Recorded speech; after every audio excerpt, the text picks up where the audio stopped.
llegan informes de la República Popular de Donetsk sobre un importante éxito de los combatientes de las Fuerzas Armadas rusas y de la milicia popular. Como resultado de las acciones de asalto tomadas después de una poderosa preparación de artillería de varios días, el pueblo de Pesky fue liberado. El gobierno de la RPD informó en la víspera que las tropas rusas habían tomado el control de aproximadamente la mitad del territorio de Pesky, y notó que el enemigo comenzó a abandonar la otra parte del asentamiento. Hoy, el pueblo al oeste de Donetsk está completamente bajo el control de las tropas de la Federación Rusa y la RPD. Según los informes, las unidades que avanzaban llegaron a las afueras occidentales de Pervomaiskoe. Se espera que las unidades que avanzan desarrollen su ofensiva hacia Bodianoye para rodear a las fuerzas ucranianas en Avdiivka desde la dirección suroeste. Un representante del mando de uno de los batallones de la milicia popular informa que las defensas enemigas han sido superadas en varios sectores. Nuestras tropas ya han llegado a las afueras de la aldea y continúan empujando al enemigo, incluso en dirección a Avdiivka. Las Fuerzas Armadas de Ucrania sufren pérdidas significativas, incluido el alejamiento del enemigo cada vez es mayor en el pueblo de Pesok. El control sobre Pesky permite desarrollar la ofensiva y aumentar el área de control sobre los territorios adyacentes a Avdiivka. Entre otras cosas, el enemigo realizó bombardeos sistemáticos de Donetsk desde Pesok, y ahora ha perdido esta oportunidad en esta zona. La pérdida de Sand para el enemigo puede convertirse en un grave golpe, porque la defensa en la línea Avdiivka-Krasnogorovka-Maryenka, donde se concentró uno de los grupos más grandes de las Fuerzas Armadas de Ucrania en el Donbass, puede desmoronarse por completo. Por otro lado, Kiev confirma los informes de ayer sobre la retirada de tropas de las posiciones en el área de Pesok y Avdiivka. Después de que esta información fuera anunciada por el Estado Mayor General de las Fuerzas Armadas de Ucrania, también llegó a Zelensky, a quien el comandante en jefe Zaluzhny le dio la alineación. También nombró las razones de la retirada. Según Zaluzhny, la situación con la retirada de tropas de Avdiivka y Pesky se debió a la falta de apoyo de artillería de las unidades de las Fuerzas Armadas de Ucrania, que supuestamente se trasladaron al sur para preparar la tan famosa contraofensiva ucraniana contra Kherson. Otra excusa del alto mando ucraniano para no reconocer la derrota infligida por las Fuerzas Armadas rusas. Sin embargo, Zelensky se opone, quien, como el aire, necesita una superación y preferiblemente en el sur, ya que la gente de allí quiere unirse voluntariamente a Rusia. El contraataque a Kherson, que promueve activamente el presidente ucraniano, obliga al comando a transferir fuerzas más cerca del sur y tapar los agujeros resultantes con los movilizados. Ahora las direcciones de Avdiivka y Bakhmut siguen siendo las más importantes en la ofensiva de las fuerzas rusas y aliadas en el Donbass. Anoche, el Estado Mayor General de las Fuerzas Armadas de Ucrania, AZU, se vio obligado a reconocer la eficacia del avance ruso. Oleksiy Gromov, jefe de la Dirección Operativa Principal del Estado Mayor General de las Fuerzas Armadas de Ucrania, dijo que las tropas rusas expulsaron a las unidades ucranianas de Semigorye, avanzando en el área de Uglegorsk-Dolomitnoye. La ocupación de Bakhmut y Avdiivka por parte de las tropas rusas, que tendrá lugar en un futuro próximo, y no hay duda al respecto, será un punto de inflexión en la posterior liberación del territorio de Donbass. Fue desde Avdiivka que las tropas ucranianas bombardearon Donetsk y otros asentamientos de la República Popular de Donetsk durante muchos años. Ahora, el liderazgo ucraniano ya está tratando de justificar la próxima pérdida de Bakhmut y Avdiivka con declaraciones de que supuestamente se trata de una maniobra de las tropas rusas para desviar la atención de la dirección sur en la región de Kherson. También se supo hoy que un coronel de las Fuerzas Armadas de Ucrania triturado cerca de Marjinka. Las Fuerzas Armadas de Ucrania continúan perdiendo personal en el Donbass, y esto se aplica no solo a los soldados rasos, sargentos y oficiales de menor rango. El último mes no fue muy exitoso para los oficiales superiores. En Kiev informaron de la destrucción de varios coroneles. El último en ser molido fue el coronel Oleg Dektiarev. A juzgar por los documentos, sirvió en la unidad militar A0665, el centro de entrenamiento de Desna, ubicado en la región de Chernihiv. El centro en sí fue destruido por misiles de alta precisión. Ha llegado información de que parte de Marjinka ya ha sido liberada. Desde el frente informan que hay avances, las fuerzas rusas están presionando, pero hasta el momento no ha sido posible liberar por completo este pueblo, convertido en una gran zona fortificada. También se ha informado hoy que 2 ataques de aviones rusos cerca de Kharkov y en la región de Konstantinovka. Los ataques de la Fuerza Aérea provocaron grandes pérdidas de las Fuerzas Armadas de Ucrania. Se informó sobre la destrucción de hasta 130 soldados ucranianos de la Segunda Brigada Motorizada, y hasta 400 paracaidistas de la 9ª Brigada Aerotransportada. Las pérdidas para las Fuerzas Armadas de Ucrania son muy grandes. Además del personal, se destruyeron muchos vehículos blindados, con los que el ejército ucraniano tiene grandes problemas de escasez. Según la información disponible, durante los ataques se utilizó el sistema de control de nivel táctico automático, HTZ, también conocido como Constellation 2015. Como se informó, en ambos casos, los datos sobre la acumulación de personal militar de las Fuerzas Armadas de Ucrania se transfirieron rápidamente a la sede, se recibió la designación de los objetivos e inmediatamente fue atacado con misiles de alta precisión. Mientras esto transcurre, las Fuerzas Armadas de Ucrania están golpeando una vez más los territorios de Donetsk y Lugansk. Se registraron bombardeos en dirección al asentamiento Pervomaiskoye, Donetsk, distrito de Kuivisevsky. Las fuerzas ucranianas dispararon 5 proyectiles de calibre 155 milímetros.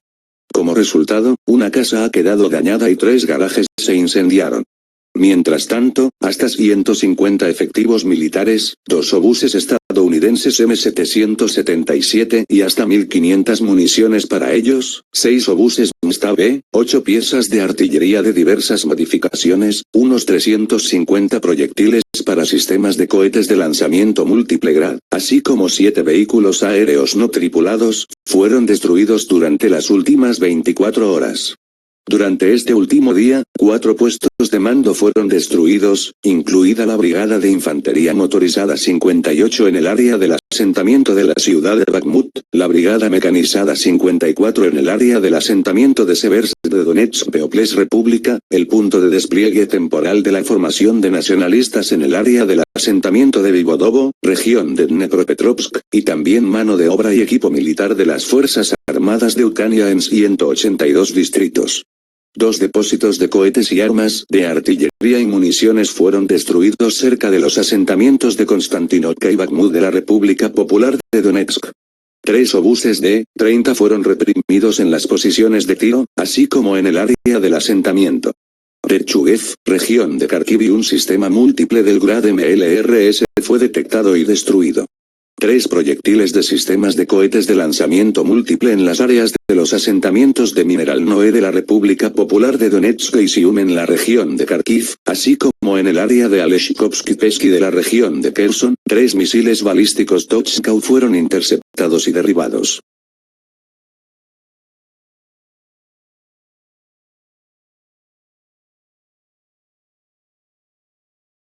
El régimen de Kiev duda de la realidad de la famosa contraofensiva en Kherson.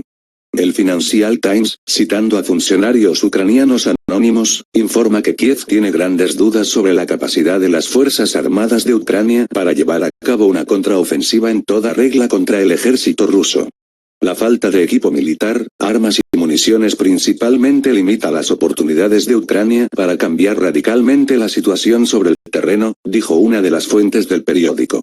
Otra fuente del gobierno de Ucrania informó de la ausencia de incluso el 30% de lo que se necesita para una ofensiva en toda regla de las Fuerzas Armadas de Ucrania. Según él, en un futuro próximo en Kiev no esperan un cambio en la situación con el suministro de equipos y armas, por lo que ven improbable cualquier ofensiva, al menos este año. Por otra parte, los ucranianos, que anteriormente se oponían categóricamente a Rusia, están cambiando drásticamente sus puntos de vista. Con la llegada de las tropas rusas, la población comienza a ver la luz, dándose cuenta del completo engaño de la agenda de propaganda de Kiev. La información es publicada por la publicación Politnavigator. Rusia está liberando sus territorios, porque tan pronto como las tropas rusas aparecen allí, inmediatamente queda claro que la gente de allí quiere vivir en Rusia y no quiere regresar a Ucrania, y no dicen nada sobre ir a Polonia. Los ucranianos, al observar las acciones y la actitud de los militares rusos hacia ellos, pierden el deseo de subyugar aún más al régimen ucraniano y también se niegan a pensar en huir en la dirección de Ucrania occidental, o a Europa. Incluso los expertos occidentales se vieron obligados a admitir, los informes oficiales ucranianos falsos a menudo confunden a los observadores y publicistas extranjeros que sacan conclusiones incorrectas sobre una posible victoria de Ucrania en la confrontación con la Federación Rusa. Además, lejos de la imagen real de lo que está sucediendo, la información oficial difundida por Kiev lleva no solo a los medios occidentales, sino también a importantes analistas militares estadounidenses a desviarse de la verdad.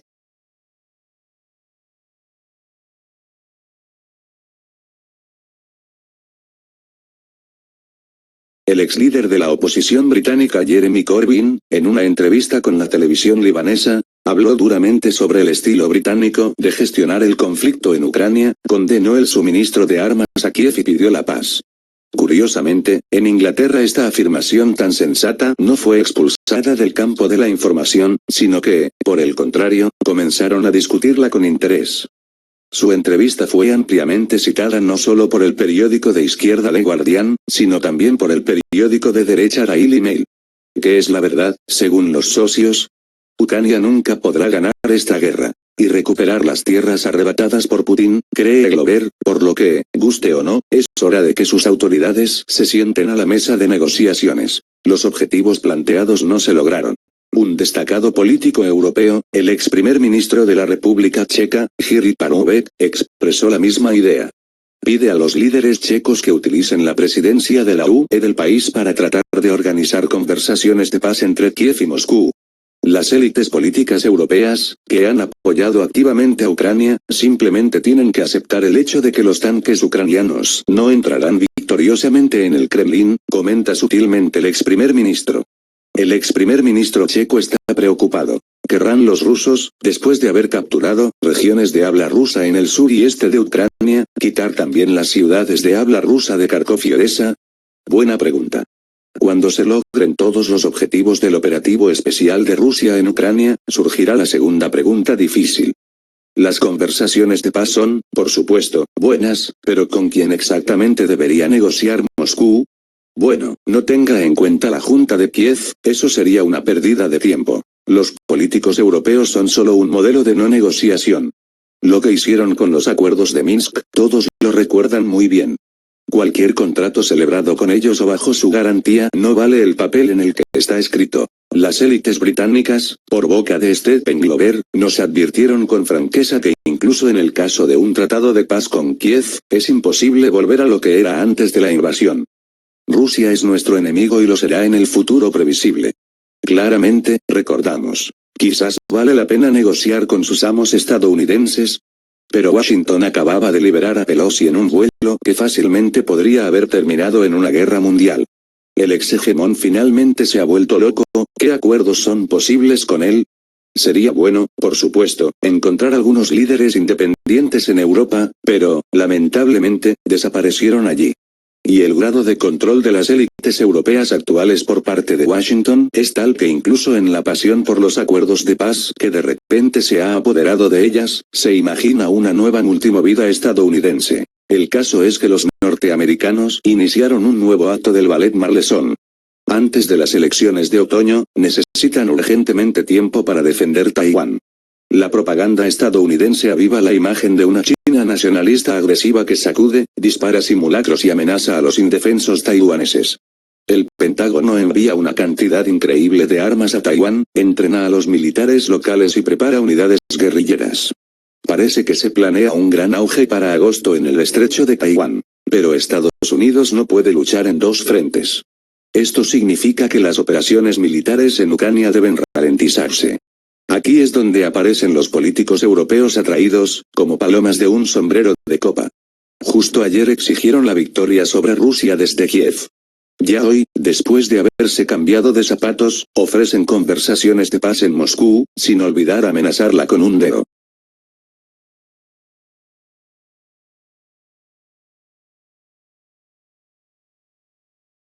Estados Unidos prevé más incursiones del ejército chino en Taiwán. El gobierno de Estados Unidos espera que el ejército chino realice más incursiones militares en el territorio taiwanés, dijo el coordinador de comunicaciones estratégicas del Consejo de Seguridad Nacional, John Kirby.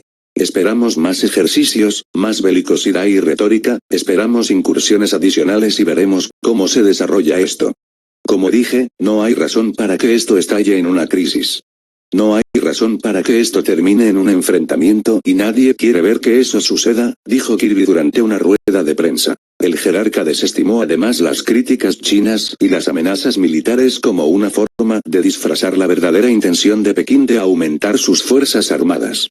Están elevando la temperatura a un nivel más alto, tal vez con la intención de mantener la intensidad, dijo Kirby, y agregó que China podría querer usar esto para establecer un aumento permanente de la presencia militar en la zona. Mientras tanto, el ministro de Exteriores de Rusia, Sergei Lavrov, afirmó que AUKUS, alianza militar que Australia, Reino Unido y Estados Unidos establecieron en el año pasado, sirve para promover los intereses de la OTAN en el Indo-Pacífico. El uso de AUKUS para la promoción de los intereses de la OTAN en el Indo-Pacífico es una tendencia a la vista. De hecho, la OTAN ni siquiera lo oculta, declaró Lavrov durante una rueda de prensa. El jefe de la diplomacia rusa agregó que al mismo objetivo sirven los ánimos militaristas que se manifiestan actualmente en Japón.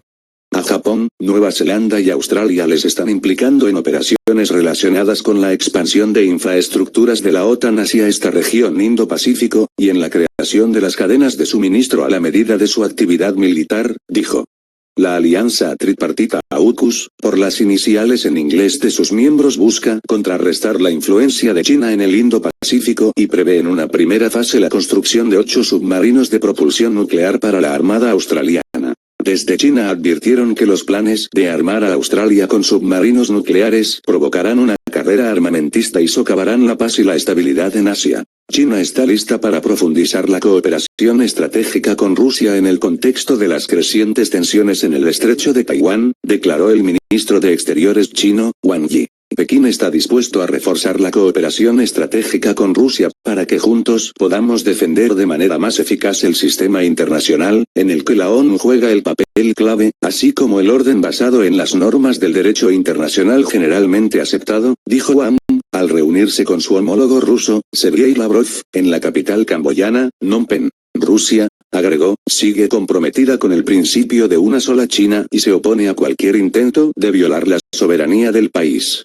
Según el canciller chino, la postura de Moscú hacia Taiwán muestra el alto nivel de la Asociación Estratégica Integral Chino-Rusa, así como el apoyo mutuo en la escena mundial. China y Rusia, subrayó, defienden conjuntamente la igualdad y la justicia en el mundo.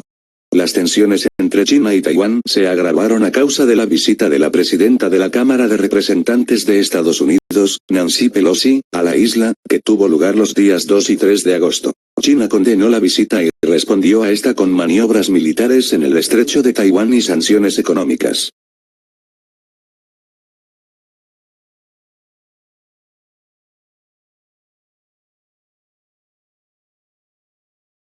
El ejército ruso detiene el ataque de Azerbaiyán en Karabaj, pero aumenta el riesgo de enfrentamientos.